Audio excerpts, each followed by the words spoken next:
अस्सलाम वालेकुम नाजरीन, न्यूज़ वॉइस में खुश आमदेद। मैं इफ्तिखार शराजी। नाजरीन, अमूमन इस प्रोग्राम की मेज़बानी आपका नूर साहबा करती हैं, लेकिन आज कुछ निजी मसरूफियात के बायस इस प्रोग्राम की मेज़बानी के फ़राइज़ मुझे अंजाम देने हैं। नाजरीन, अगर हम पाकिस्तान की सियासत पे नज़र डालें तो गुज़श्ता कुछ माह से पाकिस्तान की सियासत किसी एक सनसनीखेज़ फ़िल्म से कम दिखाई नहीं देती थी। गोया कि इसके अंदर इतने ट्विस्ट एंड टर्न्स आ रहे हैं कि किसी वक्त लगता ही है कि किसी एक सियासी जमात और उससे जुड़े किरदार शायद उनका कहानी में किरदार ख़त्म होने जा रहा है, लेकिन अचानक फिर एक ऐसा मोड़ आता है कि वही किरदार फिर कहानी में हमें हीरो के तौर पे नज़र आने लगते हैं।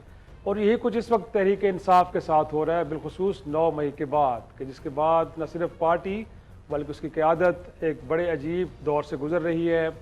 कुछ तो ऐसे उस पार्टी के रहनुमा हैं कि जो न सिर्फ पार्टी बल्कि सियासत से भी तायब हो चुके हैं।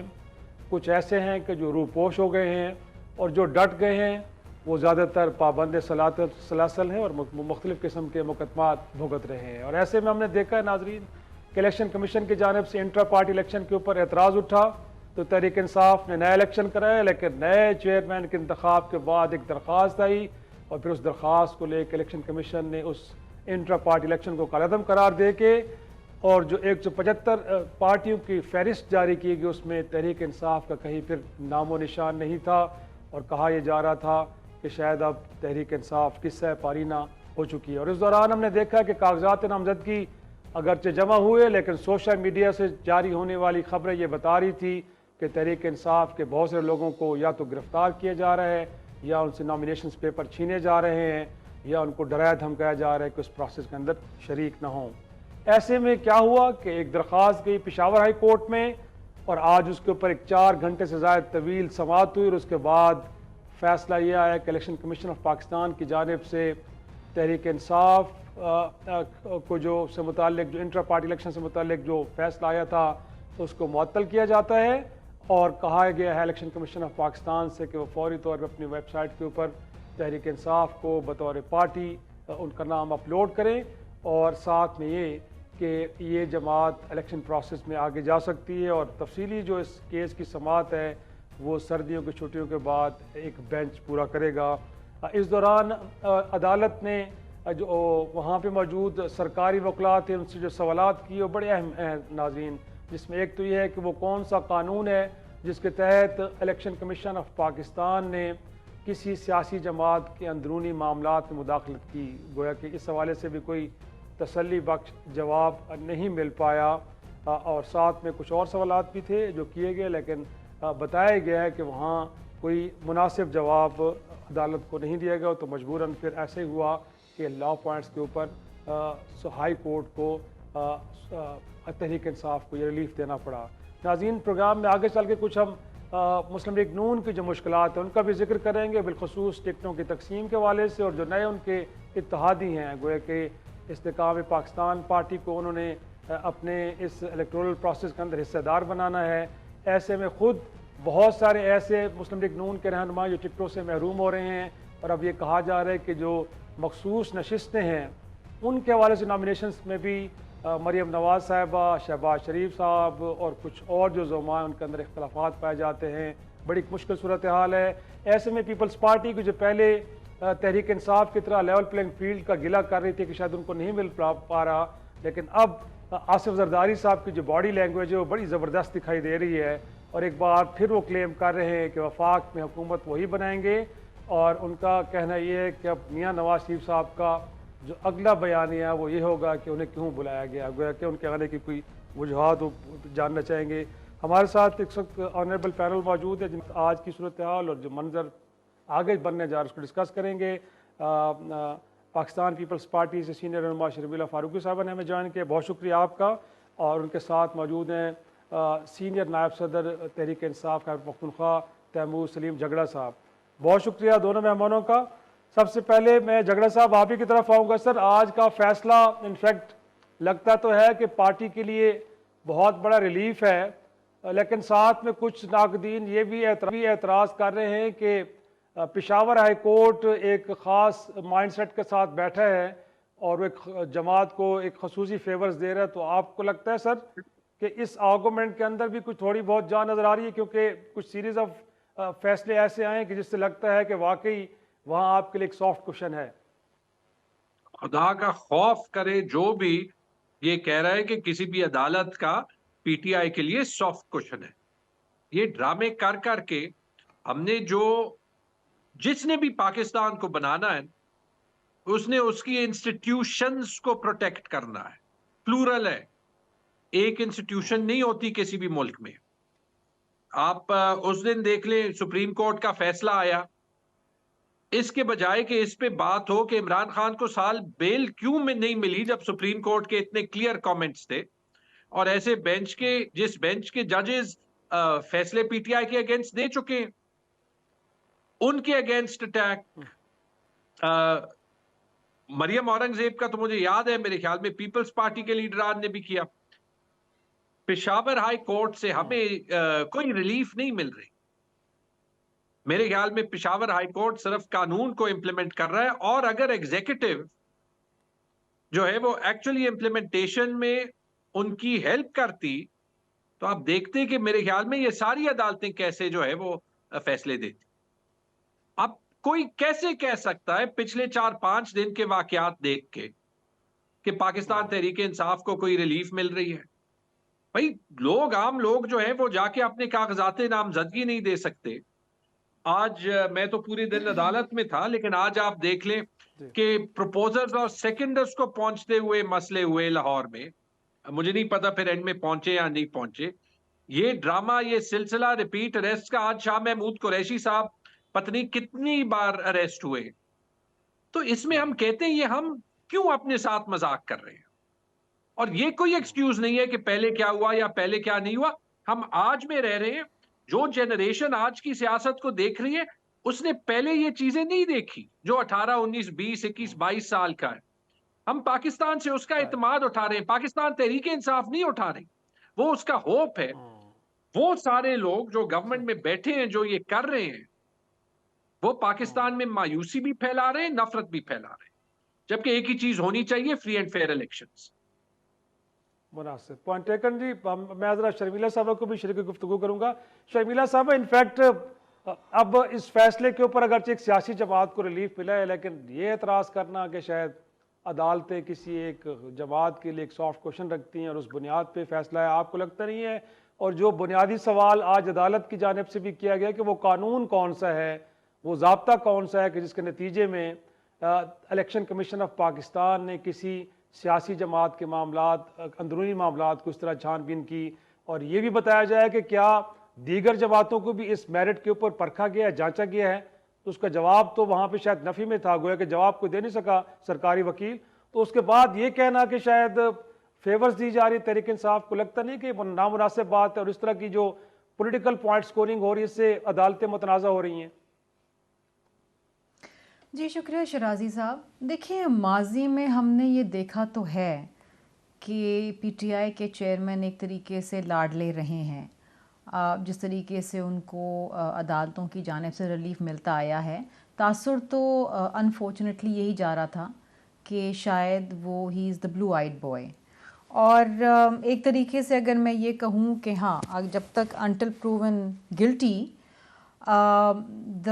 जो गुनहगार होता है, let me put it in a better way, कि जो जिस पे एलिजिडली जो बंदा होता है वो अदालत का लाडला होता है। लेकिन हमने ये देखा कि जब अदालत आते भी थे पीटीआई के चेयरमैन, तो उनको कहा जाता था गुड टू सी यू, और तो कभी किसी को नहीं कहा गया। तो बहरहाल एक फ़िज़ा थी रिलीफ़ की जो उनको बाकायदगी से मिलती थी। अच्छा, आज भी रिलीफ मिला है, अच्छी बात है। एज अ पॉलिटिकल वर्कर मुझे इस बात की खुशी है कि अच्छी बात है कि उनको रिलीफ मिला है, मिलना चाहिए। आफ्टर ऑल इंसाफ के लिए हम अदालत का ही दरवाज़ा खटखटाते हैं। लेकिन मैंने ईसीपी का भी फ़ैसला पढ़ा है, और ईसीपी ने जो फ़ैसला किया है वो 209 और 210 सेक्शन के तहत किया है, इलेक्शन एक्ट 2017 का। अच्छा, 209 में क्या है कि आप बताएं कि आपने वो तमाम कवायद और ज़ाब्ता अखलाक पूरे किए हैं इंटर पार्टी इलेक्शंस करवाने के कि नहीं, जो कि पीटीआई के अपने 2019 के कॉन्स्टिट्यूशन के मुताबिक हैं, उसकी वायलेशन हुई। 210 के सेक्शन में अगेन वही बात आ जाती है, सोर्स ऑफ फंड्स पूछे गए, एसेट्स और लायबिलिटीज़ के बारे में पूछा गया। अब ये तमाम चीज़ें अगर पीटीआई के वकला ईसीपी को सेटिस्फाई नहीं कर पाए तो फैसला खिलाफ ही आना है ना। देखिए, और ये पहली बार नहीं हुआ है। में ये बात भी आए शर्मिला साहबा कि बाकी पार्टीज भी इस मेरिट पे पूरी नहीं उतर रही, तो मेरा ख्याल में उनके मामलात को भी छानबीन उनकी भी होनी चाहिए। सब मैं तो कहती हूँ सबके मामला देखें शफाफ मुनसिफाना तरीके से। अच्छा, ये जो इनके साथ अभी हुआ है इंटर पार्टी इलेक्शन, ये 2013 में भी हुआ था। 2013 में अगेन इन्हीं के लोगों ने शिकायत लगाई थी कि इनके जो इंटर पार्टी इलेक्शंस हैं वो शफाफ नहीं हुए हैं, और उस वक़्त पीटीआई के चेयरमैन ने वजीउद्दीन साहब की सरबराही में एक कमेटी बनाई थी जिसकी फाइंडिंग्स भी आई थी, जिसके ऊपर कहा गया था कि जी सही बात है, शफाफ नहीं हुए हैं। फिर उसको रद्द कर दिया पीटीआई चेयरमैन ने, उसके नतीजे में वजीउद्दीन साहब भी फारिग हो गए। तो ये 10 साल पहले भी यही मामलात हुए थे। तो देखें, कुछ दुरुस्तगी तो जमात ने खुद भी करनी, जो उन्होंने अनफॉर्चुनेटली नहीं की। ठीक है, अच्छी बात है, रिलीफ मिली है। अदालत ने आज जो कहा है कि इलेक्शन फरवरी के अंदर हैं, और of course election symbol is very important for a party, और जाहिर बात है लोग सिनोनिमस समझते हैं, हमसे तीर सिनोनिमस है, उनसे बल्ला सिनोनिमस है, हमसे ले लिया जाएगा। तो ऑफ कोर्स एक एज अ पॉलिटिकल वर्कर इस बात को हमें बड़ा धचका लगता है, लेकिन ये हो चुका है। शर्मिला साहब, अगर आप मुझे इजाजत दें तो कैसर अहमद शेख साहब ने भी ज्वाइन किया है मुस्लिम लीग नून से, उनका भी पॉइंट ऑफ व्यू ले लेते हैं इनिशियली, उसके बाद डिबेट को आगे बढ़ाएंगे। कैसर शेख साहब, इनफैक्ट आज के फैसले को आप कैसे देखते हैं, और लगता नहीं है कि वो जो अब इस इलेक्शन को लेके एक खदशात जन्म ले रहे थे कि शायद कंट्रोवर्शियल होने जा रहा है, तहरीक इंसाफ को बहरहाल रिलीफ मिला है और झगड़ा साहब कह रहे हैं कि भाई जो लीगल ग्राउंड है उनके बुनियाद पे मिला है, आप क्या कहेंगे सर? अच्छा हुआ आज का फैसला, इसको सबको तस्लीम करना चाहिए बशमूल इलेक्शन कमीशन ऑफ पाकिस्तान? मैं ये समझता हूँ कि हम लोगों को पॉलिटिकल पार्टी में ज्यादातर तबसरा नहीं करना चाहिए। देखिए, अदालतें खुली हैं, एक अदालत में फैसला हुआ है, इलेक्शन कमीशन का अपना फैसला है, तो ये मामला जो है ना, क्योंकि जब तक आप इदारों पे नहीं छोड़ेंगे, फैसला इदारों को करना है। हम तो चाहते हैं सब जमातें, इलेक्शन जो भी जिनके मामला ठीक हैं, जो कि कानून के दायरे में आते हैं, वो इलेक्शन लड़े। हम तो उनको वेलकम करेंगे, क्योंकि हम एज अ पॉलिटिकल पार्टी हम तो चाहते हैं कि इलेक्शन साफ शफाफ हों और साफ शफाफ होते हुए नजर भी आए, क्योंकि मुल्क में हमेशा आप देखते हैं कि कंफ्यूजन ही रहा है। इलेक्शन के बाद कोई ना कोई ऑब्जेक्शन हो जाता है, तो मैं समझता हूँ कि इदारों के ऊपर छोड़ देना चाहिए। हम पॉलिटिकली इस पर क्या बहस कर सकते हैं कि मेरे पास तो इतने ये नहीं सर, है। लेकिन इदारों के फैसले जब पब्लिक डोमेन में आ जाते हैं तो उनको डिस्कस भी किया जाता है, उनको एनालाइज भी किया जाता है। सर, अब तो फैसले जब सुप्रीम कोर्ट के हों, इलेक्शन कमीशन के या किसी और इदारे का कंडक्ट हो, सर, उसी की बुनियाद पर तो हम तय करते हैं कि शायद चीज़ें शफाफियत के साथ आगे बढ़ रही हैं कि नहीं बढ़ रही। अब अगर शिकायत ये आ रही हैं कि लोगों को नॉमिनेशन पेपर जमा नहीं कराने दे जा रहे, वहाँ पहुँचते हैं तो उनको गिरफ्तार कर लिया जाता है कि आपके खिलाफ तो मुकदमात हैं, या उनसे नॉमिनेशन पेपर छीने जा रहे हैं, इन सारे मामलात को हम इदारों पे छोड़ेंगे तो फिर सर कौन तय करेगा कि ठीक हो रहा है या गलत हो रहा है? लेकिन अगर इदारे तो फिर 2018 में सर आप भी कह रहे थे ना कि शायद आपको लेवल प्लेइंग फील्ड नहीं मिल रहा, आपसे भी जमीन आपके लिए तंग की जा रही थी, तो फिर उस वक्त भी तो इदारे थे सर। ये देखिए, आप दुरुस्त कह रहे हैं। मेरा अगर जाती राय ले तो मैं तो उस वक्त भी इदारों को फैसलों को कहता था कि उसके तस्लीम किए बगैर और कुछ चारा नहीं। देखिए, बात ये है कि हम अगर कमेंट ही करते रहेंगे, फैसला तो इदारों ने करना है, उनकी जिम्मेदारी है।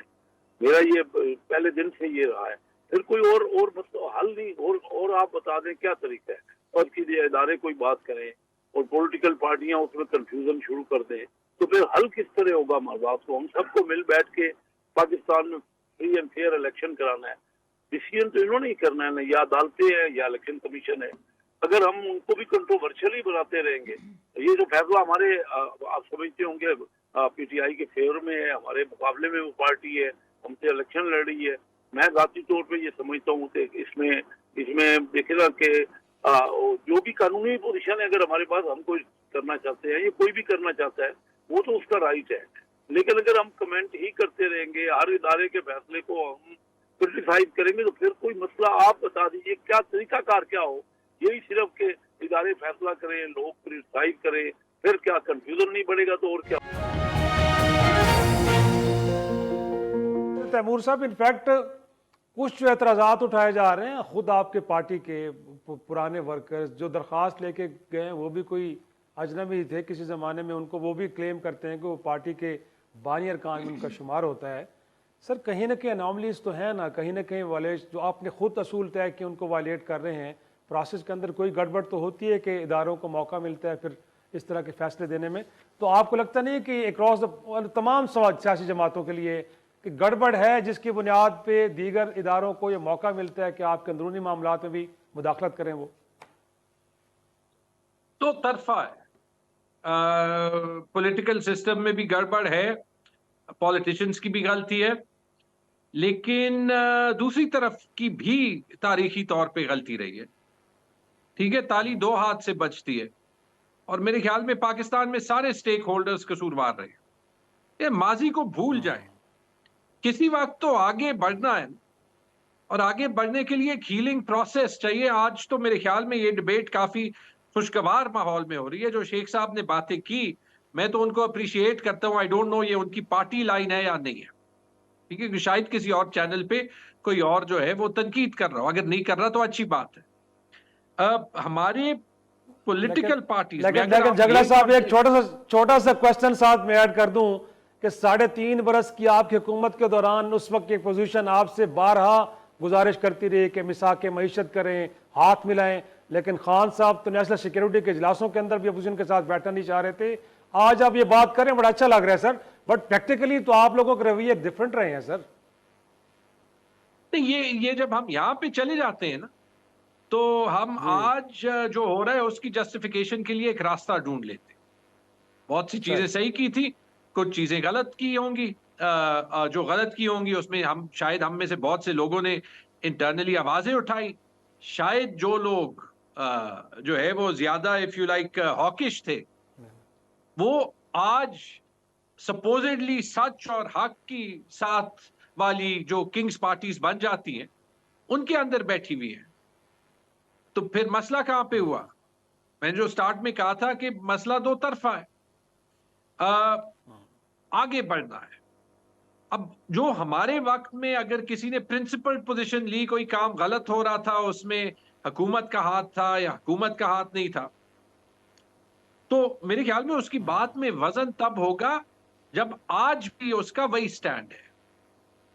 जो मुझे जाती तौर पे अफसोस हुआ है वो उन सारे स्टेक होल्डर्स पे हुआ है जो अपने प्रिंसिपल पोजीशन से आज हटे। देखिए, एज अ पॉलिटिकल पर्सन मुझे अपनी पार्टी को डिफेंड करना है, शर्मिला फारूकी साहिबा को अपनी पार्टी को डिफेंड करना है, शेख साहब को अपनी पार्टी को डिफेंड करना है। किसी हद तक हमारा पार्टिजन होना बनता है, ह्यूमन राइट्स ग्रुप्स का नहीं बनता, विमेन्स ग्रुप्स का नहीं बनता, मीडिया का नहीं बनता। चाहे किसी ने किसी के साथ गलत काम किया हो या नहीं हो, ये वो प्रोफेशंस हैं जिन्होंने अगर अपनी प्रोफेशन के साथ इंसाफ करना है तो they have to call a spade, not say कि फलाने ने मेरे साथ या फलाने के वक्त में मेरे साथ गलत हुआ था तो अब मैं ये नफरत जो है वो स्क्रीन पे निकालूंगा। तो मेरे ख्याल में ये डिबेट हो सकती है, लेकिन असली जो फोकस है वो ये है कि 2024 के इलेक्शंस फ्री एंड फेयर हो, इंक्लूसिव हो, जहां पे ये ना लगे कि इलेक्शन कमीशन एक चौथी पार्टी है और पंजाब पुलिस एक पांचवी पार्टी है। वो इलेक्शंस फ्री एंड फेयर नहीं माने जाएंगे। Point taken. हमें माहिर कानून बैरिस्टर असद रहीम साहब ने भी ज्वाइन किया, लेकिन उससे पहले मैं चाहूंगा कि शर्मिला साहबा, ये जो जरदारी साहब ने एक स्टेटमेंट दिया है कि तहरीक इंसाफ को मेहनत करके आगे आना पड़ेगा, उनकी बातें बड़ी मानी खेज होती हैं। ये मतलब क्या समझाना चाह रहे हैं? इससे पहले हमें याद है कि पार्लियामान में जब वो खड़े होते तो उन्होंने कहा था कि आए हम आपकी ट्रेनिंग करते हैं, आप नए हैं हमारे पास, हम आपको बताते हैं सियासत कैसे की जाती है। तो इस जुमले का कोई मैं समझे नहीं लोग कि क्या कहना चाह रहे हैं तहरीक इंसाफ को। देखिए, अनफॉर्चुनेटली तहरीक इंसाफ के ग्रास रूट लेवल के कारकुनान नहीं है। It's not a grass root level party, it's a test tube baby. बहुत कुछ सीखना है, इन्होंने बहुत गलतियां करी हैं और उन गलतियों से मुझे नहीं लगता कि अभी तक कुछ सीखे हैं। देखिए, अपने ही रियासत के ख़िलाफ़ खड़े हो जाना और लोगों को उकसाना अपनी ही रियासत के ख़िलाफ़, ये सियासत नहीं है, ये मुल्क के साथ दुश्मनी है। जब ये हुकूमत में थे तो आपने देखा था कि इनका अपोजिशन के लोगों के साथ क्या रवैया था, जेल में डालो, फिर शाम को बैठ जाओ और उनकी तज़हीक करो, उनका मजाक उड़ाओ और उसके ऊपर कह लगाओ। ये सियासत नहीं होती। पार्लिमानी सियासत वो होती है जहाँ पर आप मुल्क की मफाद की खातिर सबको साथ लेके चलें। आपकी आइडियोलॉजी पे इख्तलाफात हो सकते हैं, आपकी पॉलिसीज़ पे इख्तलाफात हो सकते हैं, एक दूसरे की शक्ल ना पसंद हो आपको, लेकिन इसका हरगिज़ मतलब ये नहीं है कि आप तनकीद ना बर्दाश्त कर सकें, आप किसी की राय का एहतराम ना करें। दिस इज़ पार्लियामेंट्री पॉलिटिक्स ना। अच्छा, पार्लियामेंट्री पॉलिटिक्स के अंदर आपको पार्लियामान में भी आना पड़ता है। ये तो पार्लियामान में आते ही नहीं थे, ना खान साहब आते थे, ना इनके लोग आते थे, कई कई दिन गुजर जाते थे, कोई सवालों के जवाब देने वाला नहीं होता था। आपने देखा मईशत का क्या हाल हुआ, कोई मईशत नहीं की पॉलिसी नहीं थी, कोई फॉरेन पॉलिसी नहीं थी, कोई इंटरनल पॉलिसी नहीं थी, कोई एक्सटर्नल पॉलिसी नहीं थी। It was chaotic. और उस दौरान इनका फोकस सिर्फ एक चीज़ पे था और वो ये था कि किस तरीके से सियासी मुखालफिन को जेलों में डालो। कोई इख्तलाफ राय रखे, कोई इनको आईना दिखाए तो वो जेल में जाता था सीधा। और आज जो बिलावल भुट्टो जरदारी साहब बात करते हैं कि ये 70 साल बोसीदा सियासत को दफन कर दो, तो यही बात करते हैं कि लेट्स मूव फॉरवर्ड। एक दूसरे को जेल में डाल के खुशियाँ मनाना ये सियासत नहीं है। इसमें तो आवाम पिस गई ना, आवाम का तो कोई फ़ायदा नहीं हुआ, ना आवाम को किसी किस्म का रिलीफ मिला। जो वादे ये करके आए थे कि हम करेंगे, आवाम को ये रिलीफ देंगे, घर बनाएंगे, नौकरियाँ देंगे, करप्शन का खात्मा करेंगे, कोई एक वादे पे ये पूरे उतरे? और फिर खान साहब बैठ के टीवी चैनल पे कहते थे कि जी हम तो सीख रहे थे। तो फिर सही आ जाए, फिर हम सिखाते हैं आपको, आप सीखें ना, सीखने के लिए भी तैयार हो जाएं। आपको सीखना भी नहीं था। लेकिन अनफॉर्चुनेटली आपने देखा कि अपना क्या हाल किया, अपनी जमात का क्या हाल किया, इस मुल्क का क्या हाल किया। हर जगह नुकसान ही नुकसान हुआ। तो अभी भी वक्त जो है वो इतना बिगड़ा नहीं है कि आप अपना किबला दुरुस्त ना कर सकें, लेकिन वो जारहाना सियासत से बाहर निकलें, अपनी गलतियों को ये तो आप पूछेंगे, ये तो पूछेंगे जगड़ा साहब से, लेकिन उससे पहले मसद रहीम साहब का मैं ओपिनियन लेना चाह रहा हूँ। जो आज बुनियादी सवाल Asad in fact Peshawar high court पे पूछा गया सरकारी वकला से कि वो कौन से कवानीन हैं जिनके तहत इलेक्शन कमीशन ने एक सियासी जमात के अंदरूनी मामलात में, उनका ख्याल है कि इंटर पार्टी इलेक्शन एक अंदरूनी मामला है, उसके अंदर इंटरवीन करके उसको कलअदम करार दिया, फिर पार्टी को एक तरह से कलअदम करार दे के उनके अरकान को एक आज़ाद असेंबली इलेक्शन लड़ने की तरफ ले जाया गया। आपको लगता है कि बड़ा एक वैलिड क्वेश्चन था और इलेक्शन कमीशन ने अपने दायरे से आगे बढ़ के कुछ किया है? जी, सवाल तो ठीक था, वैलिड था, और बहुत शुक्रिया शराजी साहब, आपने मुझे अपॉर्चुनिटी दी। बात यह है कि इलेक्शन कमीशन ऑफ पाकिस्तान का तो ये कहना है कि ये क्योंकि तहरीक इंसाफ के जो इंटरनल कवानीन है उसकी खिलाफ वर्जी है। उन्होंने तहरीक इंसाफ के आइन का हवाला दिया और साथ में इलेक्शन एक्ट 2017 की खिलाफ वर्जी का कहा। तो सवाल तो तब भी यही उठता है कि क्या कोई ऐसा पीनल कॉन्सिक्वेंस है या कोई ऐसी सजा आपने दर्ज की हुई थी कि चाहे ये मान लिया जाए, तस्लीम किया जाए कि इंट्रा पार्टी इंतखाबात में बेतहाशा कोताहियां देखने को मिली, कमजोरियां देखने को मिली, क्या उसके नतीजे में आप इंतखाबी निशान को हटा सकते हैं? और शर्मिला फारूकी साहिबा बेहतर जानती हैं, मुझे करेक्ट भी कर सकती हैं, लेकिन माजी में हमने देखा पीपल्स पार्टी का इंतखाबी निशान तलवार था और किस तरह इंजीनियरिंग के जरिए फिर तीर के निशान पे वो पहुंचे। लेकिन वहां भी शराजी साहब एक पूरा एक जमहूरी एक सिलसिला था, एक जदोजहद थी। जस्टिस हलीम साहब का फैसला है बेनजीर भुट्टो वर्सेस फेडरेशन, जो हर कानून का तालिब इल्म पढ़ता है, और उस फैसले में यह वाजे है कि जो सियासी जमात है वो पार्लिमानी जमहूरियत की मरकज है और एक पार्लिमानी निज़ाम में जो सियासी जमात की अलामतें होती हैं, उनके जो सिंबल्स होते हैं, उनको भी एक तरजीह दी जानी चाहिए। तो उस वजह से पेशावर हाई कोर्ट ने सवाल बिल्कुल ठीक किया और मैं समझता हूं कि कोई बहुत ही ज्यादा कोई एक प्यूनेटिव कार्रवाई के नतीजे में आप एक सियासी जमात की शनाख्त यानी उसका इंतखाबी निशान हटा सकते हैं। ये जो कार्रवाई अभी सबने देखी, ये मेरे ख्याल से गैर जानिबदाराना थी और उसका ना तो तहरीक इंसाफ के इंटरनल कवानीन से ताल्लुक था और ना तो इलेक्शन एक्ट 2017 से। मुनासिब पॉइंट टेकन जी। एक छोटा सा ब्रेक के पास आएंगे तो गुफ्तगू के सिलसिले को आगे बढ़ा। प्रोग्राम में एक बार फिर खुश आमदेद। कैसर शेख साहब, आप तरफ आऊंगा सर। अगरचे आप कह तो रहे हैं कि इदारों ने फैसले कर रहे हैं और उन्हें सब तस्लीम करें, लेकिन हमने अपने प्रोग्राम के इब्तदाई में आपके एक मिनिस्टर साबिक का मुसद्दक मलिक साहब के एक साउंड बाइट भी चलाया। सर वो तो एक जजमेंट दे रहे हैं, गोया कि वो कहते हैं 9 मई के वाक़यात में जो लोग मुलव्वस हैं उनके नॉमिनेशन पेपर एक्सेप्ट हो रहे हैं। सर अदालतों में से तो किसी को भी अभी तक कुछ सज़ा नहीं मिली, तो इस तरह की स्टेटमेंट दे के फिर हम कहें कि जी आगे इकट्ठे मिल के चलना है, माजी को भूलें, तो आपको लगता नहीं कि ये स्टेटमेंट्स फिर माहौल को और ज़्यादा टेंस कर देती हैं और फिर लगता ही है कि कहीं इलेक्टोरल प्रोसेस और बाकी चीज़ों को ख़तरात लाक हो गए हैं? तो ये रविश तर्क नहीं होनी चाहिए आपके ख्याल में? अब मेरे ख्याल में देखिए ये रविश एहतियात करनी चाहिए, क्योंकि बहरहाल हमारे मुल्क में वही बड़ी पार्टियां हैं, आपस में इलेक्शन होगा, फ्री एंड फेयर होगा। देखिए फैसला करना अदालतों का काम है कि कौन कन्विक्टेड है या कौन कन्विक्टेड नहीं हो रहा, या जो 9 मई के जो है ना उसको सारे यूनानिमस हैं कि बहुत ज्यादती हुई और बहुत गलत एक्शन हुए, उसमें तो कोई दो राय नहीं।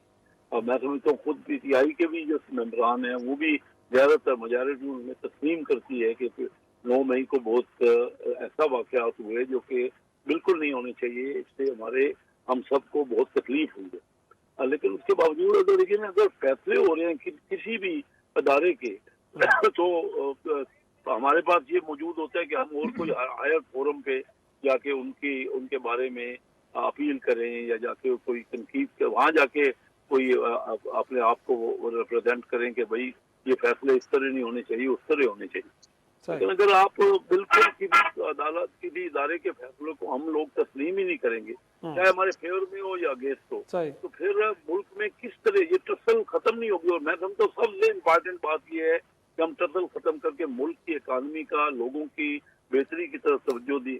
9.5 करोड़ लोग इस वक्त हमारे गुर्बत के लकीर के नीचे हैं, जो 40% है हमारी कुल आबादी का, और इसी तरह 2.5 करोड़ बच्चे हमारे स्कूल नहीं जा रहे। हर पार्टी का मैनिफेस्टो तो ये होना चाहिए कि वो कितने गुर्बत के लकीर से ऊपर करेंगे। चाइना ने 60 करोड़ लोगों को गुर्बत से निकाला है। हमारी तो तवज्जो इस तरफ होनी चाहिए कि जो हालात बन रहे हैं, जो महंगाई है, भाई लोगों का भी तो कोई तवज्जो करें ना। हम आपस में तो जितनी भी टसल कर रहे हैं या पार्टी आपस में इख्तलाफात कर रही है, उससे मसाइल तो हल नहीं हो रहे। सर लोगों को अपने मैंडेट का इजहार करने दिया जा रहा है। वैसे सर आप पुराने पार्लियामेंटेरियन हैं, बड़े अरसे से आप पार्लियामेंट कैसे हैं, लोगों को इतनी आज़ादी है कि वो अपने मैंडेट का आज़ादी के साथ इजहार कर सकें और किसी को दे सकें? समझता हूँ इस वक्त तो पूरी आज़ादी है। इतना मीडिया आपका खुल के मीडिया ने इतने हफ्ते थे लोगों को तरबियत की है। झगड़ा साहब सुन रहे हैं आप? कैसर अहमद शेख साहब तो पुराने पार्लियामेंटेरियन है, बड़े सीनियर आदमी, वो कह रहे हैं खुली आज़ादी है। जी शेख साहब ने बाकी बातें इतनी, अगर किसी को इतराज है तो आना चाहिए ना, पार्टियों में आपस में डिबेट होनी चाहिए, चार्टर में। वही चाह रहा हूँ, क्योंकि सर मैं झगड़ा साहब से यही चाह रहा हूँ, क्योंकि वहां तो शायद इस बात का वावेला मचाया जा रहा है कि उनके लिए जमीन तंग की जा रही है। झगड़ा साहब बाकी बातें शेख साहब ने एक पीएमएलएन के रिप्रेजेंटेटिव होते हुए इतनी मेरे ख्याल में मुनासिब कही है कि शायद ये जो एक बात नहीं सही कही, इस पे इख्तलाफ करने का जी नहीं कर रहा, लेकिन ये बात तो है कि देखिए पीटीआई को तो डिस्करेज किया जा रहा है। अगर मैं ये कहूं, ये एक अंडरस्टेटमेंट है। मुझे तो लगता यूं है कि आप पे पाकिस्तान का कानून फिलहाल अप्लाई ही नहीं होता अगर आप पीटीआई से, जैसे आपने कहा, अगर किसी ने कोई जुर्म किया है तो कोर्ट्स उसका फैसला करेंगे ना। ऐसे तो नहीं होगा कि हमारी खवातीन को एक केस में, दूसरी केस में, तीसरे में, चौथे में बार बार अरेस्ट किया जाएगा, उनकी बेल की हेयरिंग्स जो है वो डिले होंगी, और जब किसी को बेल मिल जाएगी तो डीसी लाहौर उनको 3MPO के तहत दोबारा उन्हीं केसेस में रख देगी जिसमें अदालत ने बेल दे दी है, और जब वो भी रिवर्स करनी पड़ेगी तो फिर उनको क्वेटा भेज देंगी। ये मिसालें बार बार आ रही हैं, और अगर ये आ रहा है तो जी ज़ाती हैसियत में भी आप नॉमिनेशन पेपर की वेरिफिकेशन के दौरान आना पड़ेगा कैंडिडेट्स को, तो लगता है कि कोई खतरात तो नहीं है? फिर अदालतों से मदद मांगेंगे या आपके ख्याल में ऐसा कुछ नहीं है, लोग जाएंगे और फिर वापस भी आ जाएंगे, कोई प्रॉब्लम नहीं होने वाली? जो मेरी अंडरस्टैंडिंग है कि आपको खुद जाना नहीं पड़ता, और अफसोस की बात है कि लोगों को ये डिसीजन लेनी पड़ेगी। मैं तो इंशाल्लाह जाऊंगा। मैं नॉमिनेशन पेपर्स फाइल करते हुए भी गया था। मैं अक्टूबर में पेशावर के बाकी सारे एमपीएस एमएनएस के साथ ये फैसला किया था कि हमारे पास कुछ छुपाने का नहीं है। हम फख्र करते हैं कि हमारा लीडर इमरान खान है, हमारी पार्टी पीटीआई, और बिल्कुल गलत बात है ये कहना कि ये ग्रास रूट्स की पार्टी नहीं है। सबसे बड़ी तो ग्रास रूट्स की पार्टी है आज, इसलिए तो इतनी ऑपोजिशन फेस करनी पड़ रही है। और जिस पार्टी के पास अवाम की अक्सरियत की जो है वो सपोर्ट हो, तो वो बाय डेफिनेशन एंटी स्टेट हो सकती है, वो मुहिब्बे वतनी हो सकती है। अवाम उनके साथ खड़े हैं। और वो इसलिए कि देखिए हम दो चीजों को कंफ्यूज कर रहे हैं। ये मुझे बात कंप्लीट करने दें। हमने बिल्कुल 9 मई की मजम्मत की है, करनी चाहिए। जो उस पे गलत वाकयात हुए बिल्कुल करनी चाहिए। जो उसमें मुलविस था उसको बिल्कुल सजा मिलनी चाहिए। लेकिन पॉलिटिकल प्रोटेस्ट पे सजा नहीं मिलनी चाहिए। ये दो चीजें हमें डिफरेंशिएट करनी होंगी, क्योंकि पॉलिटिकल प्रोटेस्ट एक कमजोर पॉलिटिकल सिस्टम में पाकिस्तान की तरह सारी तारीख में करना पड़ा है। हमने 20 महीने किया है, और आज हुकूमत ने साबित कर दिया कि जो 20 महीने की हमारी स्ट्रगल थी ये बिल्कुल सही थी। क्योंकि आज भी ना पंजाब में इलेक्शन ना केपी में हुए, और इलेक्शन कमीशन एक चौथी बड़ी पार्टी बन गई है इलेक्शन की तरफ। पॉइंट टेकन शर्मिला साहब। इनफैक्ट झगड़ा साहब की बात को अगर मैं आगे बढ़ाऊं तो वो इलेक्शन कमीशन की जिसने फॉरेन फंडिंग केस का मामला तो 8 बरसों में निपटाया, बट अब देखें आपने आज पेशावर हाई कोर्ट से कुछ रिलीफ मिला तो कल के लिए समाअत रख दी गई तौहीन इलेक्शन कमीशन में, और वो भी जाके जेल में समाअत होने जा रही है। तो इतनी उजरत में जब चीज़ें हों तो उससे लगता नहीं है कि कोई एक विक्टिमाइजेशन का जो एलिमेंट है वो बड़ा विजिबल सा हो रहा है, और लग रहा है कि एक सियासी जमात को बहरहाल कॉर्नर किया जा रहा है। देखिए जी, दोनों सूरतों में जहाँ डिले होता है वहाँ पर भी नज़र आता है कि शायद जो मुल्ज़िम है उसको फेवर दी जा रही है या जस्टिस डिनाई किया जा रहा है। और अगर उजलत में कोई चीज़ होती अगेन कि इतनी उजलत क्यों दिखाई जा रही है, तो ये भी सही नहीं है। दोनों सूरतों में तासुर यही जाता है कि शायद कहीं इस उजलत से क्या मुराद लेंगे? जिस वक्त उजलत दिखा रहा है इलेक्शन कमीशन, इससे क्या मुराद? देखिए, उजलत का मतलब ये भी हो सकता है इस सिनेरियो के अंदर कि इलेक्शन नज़दीक है और फैसला जल्दी होना है, आइदर वे, तो ये भी हो सकता है। लेकिन वो जो फॉरेन फंडिंग केस के अंदर जो डिले आया है वो ज़्यादातर तो पीटीआई की तरफ से आया है, जो उन्होंने एडजर्नमेंट्स ली हैं और मामलात को इतना लंबा खींचा है। तो वहाँ पर भी देखें, और फिर इलेक्शन कमीशन उस वक्त तो लाडला था, क्योंकि इलेक्शन कमीशन जो है वो 8 साल चलाता रहा उस मुकदमे को। और जो अभी शुरुआत में बात हो रही थी कि अदालतों से जो रिलीफ मिलता आया और जो इलेक्शन कमीशन से भी एक तरीके से रिलीफ मिला, क्योंकि देखें ये मामलात बड़े संजीदा मामलात हैं और इनको ना उजरत में तय करना चाहिए और ना ताख़ीर से तय करना चाहिए। एक स्टिपुलेटेड टाइम पीरियड होता है कानून के मुताबिक, उस कानून के मुताबिक उस टाइम फ्रेम के अंदर फ़ैसले आ जाने चाहिए। अब देखिए मसला क्या है कि हमें ये तो एक तासुर मिल रहा है, चाहे हम इसे माने ना माने, कि पीटीआई को इस वक्त एक दीवार से लगाने की कोशिश की जा रही है, जो कि इनकी बातों से आ रहा है। लेकिन अगेन जहाँ ये कहते हैं कि जिनके प्रपोजर सेकेंडर्स को हरास किया जाता है, वहाँ पर सबसे ज़्यादा जो कागजात नामजदगी जमा कराएं वो पीटीआई नहीं कराएं, 2400 समथिंग है। अब बात यह है कि देखिए इस वक्त जो अब क्योंकि इलेक्शन नज़दीक है, माहौल में गर्मा गर्मी हो रही है। अगेन मैं ये बात कहूँगी कि ऑन ग्राउंड हमें फिर भी कुछ नज़र नहीं आ रहा। वो जलसे, वो जुलूस, वो वर्कर कन्वेंशन, वो डोर टू डोर कैंपेन, वो नज़र नहीं आ रही, माँ सिवाय जो पाकिस्तान पीपल्स पार्टी कर रही है। बाकी जमातें हमें नहीं आ रही मैदान में नज़र। तो मुझे नहीं मालूम कि क्या मामलात उधर तय हो चुके हैं या क्या मामलात यहाँ बिगड़ रहे हैं, क्या हो रहा है। माहौल आपके ख्याल में अभी तक बरकरार है? और अभी जी जी जी जी एक छोटी सी ब्रेक के लिए मुझे कहा जा रहा है शर्मिला साहबा, ब्रेक से वापस आएंगे तो असद रहीम साहब के सामने ये सवाल भी रखेंगे कि अब फ्यूचर सिनेरियो पीटीआई के मुतालिक क्या इलेक्शन कमीशन किसी और फोरम पे जाके इस फैसले को कॉन्टेस्ट कर सकता है, और अगर होता है तो उसके बाद क्या तहरीक इंसाफ इलेक्शन लड़ पाएगी या फिर उनके अरकान को आज़ाद हैसियत में इलेक्शन में जाना पड़ेगी। छोटी सी ब्रेक के बाद गुफ्तगू को आगे बढ़ाते हैं। प्रोग्राम में एक बार फिर खुश आमदेद। असद, आपकी तरफ आऊँगा मैं।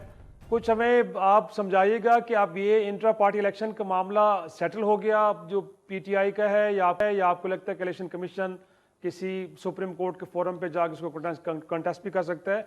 और दूसरा, जो अदालती प्रोसेस के ऊपर कुछ सियासी जमातें सवाल उठा रही हैं, आपको लगता है कि वो वैलिड क्वेश्चंस हैं या अगेन पॉलिटिकल पॉइंट स्कोरिंग और किसी भी जजमेंट को कंट्रोवर्शियल बनाने के लिए ऐसा किया जा रहा है? जी शराजी साहब, मुख्तसरन ये मामला इख्तिताम तक तो नहीं पहुंचा। पेशावर हाई कोर्ट का जो ऑर्डर है वो election commission of Pakistan challenge कर सकता है अदालत उज़्मा के सामने, तो तब देखना होगा कि क्या ये मामला आगे बढ़ता है। In any event Peshawar high court को भी अपना इसी सिलसिले में हतमी फैसला देना होगा। जो आपका दूसरा सवाल था सियासी तासुब के मुतालिक, देखें जी, ये जो अदलिया है ये हम सब की अदलिया है, कमज़ोर है, उसमें कोताहियाँ हैं, बैन अल-अक़वामी फहरिस्त में वो कहाँ पहुंची है वो सबके सामने है। लेकिन क्योंकि हम भी बहैसियत शहरी इस जुडिशल सिस्टम के सामने जाते हैं, तो या तो हम इस्लाहात की बात करें, उसके शाना बशाना एक कॉन्फिडेंस रहनी चाहिए। याद रहे कि मियां नवाज शरीफ साहब को अभी अजीजिया केस में बरी किया, एवनफील्ड केस में बरी किया, वही बंदयाल साहब जिन्होंने इमरान खान साहब की जमानत की और उनको गुड टू सी यू कहा, तो तहरीक अदम एतमाद को बहाल भी किया, जिसके नतीजे में खान साहब की हुकूमत गिर गई। कहना मैं ये चाह रहा हूं कि वही अदलिया है जिसके सामने ये एक उम्मीद की जाती है कि कानूनी शवाहिद की बुनियाद पे फैसले किए जाते हैं। और ये कहना कि जी ये फैसला अगर हमारे खिलाफ चला गया, अभी पाकिस्तान मुस्लिम लीग नवाज के रहनुमा कह रहे हैं कि जी यहाँ एक सॉफ्ट स्पॉट है, एक हाथ बढ़ाते हैं तहरीक इंसाफ की तरफ, तो दूसरी जानब जो मियां नवाज शरीफ साहब का रिलीफ है और उससे पहले जो हाईजैकिंग केस में रिलीफ था और उससे पहले 90 की दहाई के दौरान रिलीफ था, वो भी आपके सामने है।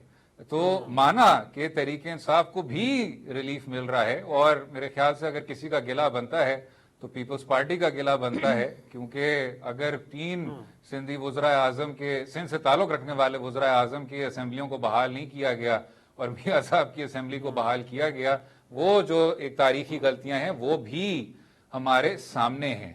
उसका जो हल है वो यही है कि आप अगर जुडिशल रिफॉर्म्स है, लीगल रिफॉर्म्स है, उनको सामने रखें, लेकिन जब भी कोई फैसला किसी के खिलाफ जाता है तो उसको तनकीद उस पर करना, that is not the constructive way forward. अदलिया जो फिलहाल जो एक तसलसल देखने को मिलता है वो यही है कि अदलिया कोशिश ये कर रही है कि तमाम सियासी जमातों के जो रहनुमा हैं वो एक प्लेइंग फील्ड में आगे बढ़ें और इंतखाबात में शिरकत करें।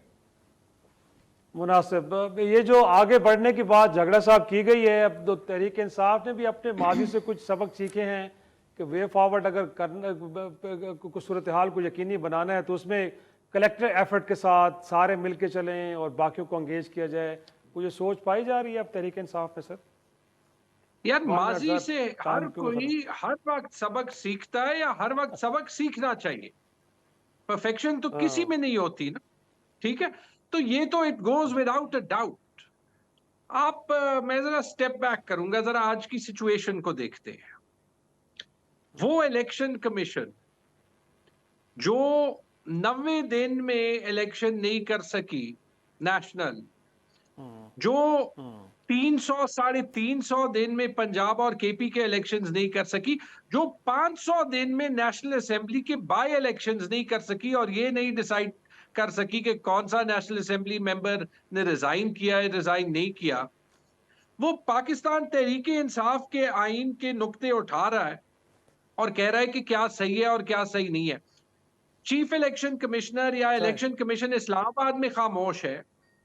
पंजाब का जो इलेक्शन कमिश्नर है वो खत लिख के चीफ सेक्रेटरी को कह रहे हैं कि हमारे आरओज जो हैं वो कंप्लेंट्स कर रहे हैं और लोगों को कागजात जमा करने क्यों नहीं दिया जा रहा। अनवार काकड़ साहब खामोश, मोहसिन नकवी साहब खामोश।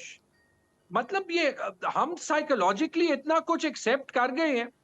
किसी और मुल्क में तो अभी तक इस पे इतना कुछ हो चुका होता और इन लोगों के लिए कहीं छुपने की जगह ना। सही शर्मिला साहब, इनफैक्ट आप तो अब तहरीक इंसाफ के लोगों से वोट भी मांग रहे हैं, तो कि जरदारी साहब उनके पास क्या वे फॉरवर्ड है सबको साथ ले चलने का, या उनको लगता है कि स्पेस है नहीं, इजाज़त ही नहीं है कि ऐसा कुछ कर पाएँ? नहीं जी, हम तहरीक इंसाफ के लोगों से वोट क्यों मांगेंगे? हम अपनी स्ट्रेंथ के ऊपर इलेक्शन फैसल के करीम अंदर कोटी जा साहब रहे मांग हैं। रहे हैं ना? नहीं फैसल करीम कुंडी साहब बिल्कुल नहीं मान रहे। उन्होंने वजाहत भी दी, उन्होंने कहा है कि जनाब आप पीटीआई के जो लोग हैं, जो वोटर्स हैं, वो अपने कॉन्शियस के मुताबिक वोट करें। और देखिए ज़ाहिरी बात है कि इस वक्त मामलात और हालात आपके सामने हैं। जो 9 मई के वाक़यात हैं उनको कोई डिनाई नहीं कर सकता कि वो कितने भयानक थे। और आई थिंक हम सबको यूनानिमसली उसको कंडेम करना चाहिए। रियासत के ख़िलाफ़ आप अपनी कौम को नहीं खड़े कर सकते, दिस इज़ अ क्राइम।